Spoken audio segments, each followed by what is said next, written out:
वहीं तुर्की में एक हैरान कर देने वाला हादसा हुआ। वहां के हतै प्रांत में कई गाड़ियां आपस में टकरा गई। इस हादसे में 12 लोगों की मौत की खबर है, जबकि 31 लोग घायल हो गए, जिन्हें अस्पताल में भर्ती करा दिया गया। तुर्की के हतै प्रांत में यह हादसा हुआ, जहां कई गाड़ियां आपस में एक साथ टकरा गई। आपको बता दें कि इसमें 12 लोगों की जान चली गई, जबकि 31 लोग घायल बताए जा रहे हैं, जिनका फिलहाल इलाज चल रहा है।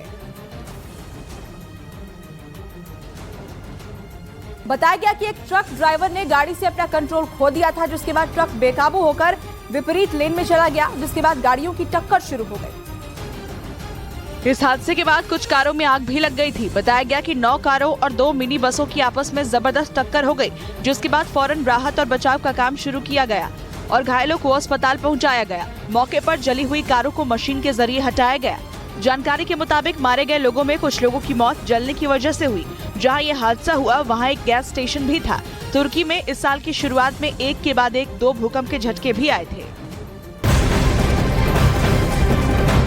और उधर जर्मनी में एक पुराने पुल को ब्लास्ट करके उड़ा दिया गया, जिसका वीडियो कैमरे में रिकॉर्ड हो गया। पश्चिमी जर्मनी शहर में बने इस पुल को साल 2021 से ही बंद कर दिया गया था, क्योंकि ये कमजोर हो चुका था। अब इसे विस्फोटक के जरिए ढहा दिया गया। आपको बता दें कि यह पुल 450 मीटर लंबा और 70 मीटर ऊंचा था, जिसकी तस्वीरें सामने आई है। पुल को ढहाने की ये तस्वीर आप देख रहे हैं। विस्फोटक के जरिए इस पुल को ढहा दिया गया। जर्मनी से तस्वीर।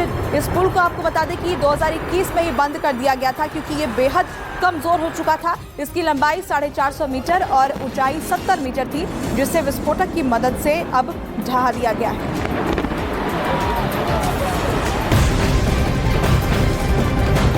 और उधर कांगो में बाढ़ का कहर लगातार बरकरार है। वहां पर बारिश और बाढ़ की वजह से करीब 400 लोगों की मौत हो गई और कई लोग लापता बताए जा रहे हैं। प्राकृतिक आपदा से कांगो में जनजीवन बुरी तरीके से अस्त व्यस्त हो चुका है। बारिश और बाढ़ की वजह से हालात बेकाबू होते जा रहे हैं और किस कदर वहां पर हालात हो चुके हैं, उसका आंकड़ा सामने आया है कि बाढ़ और बारिश की वजह से 400 लोगों की मौत अब तक हो चुकी है। कई ऐसे लोग हैं जिनके बारे में कोई जानकारी नहीं है।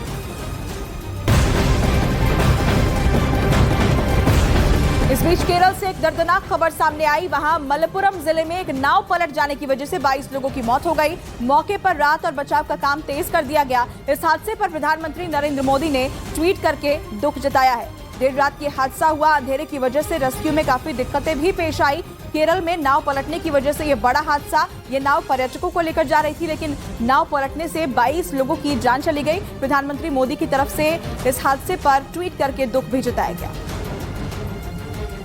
केरल में हुए इस हादसे के वक्त नाव में करीब 40 लोग सवार थे। बताया गया कि ये नाव पर्यटकों को लेकर जा रही थी। इसी दौरान वो पलट गई, जिसके तत्काल बाद रेस्क्यू ऑपरेशन चलाया गया, जिसमें राहत दल के कर्मचारियों को कड़ी मेहनत करनी पड़ी, क्योंकि ये हादसा रात के वक्त हुआ था। लोगों को निकालने के लिए रात के अंधेरे में रोशनी जलाकर रेस्क्यू ऑपरेशन किया गया।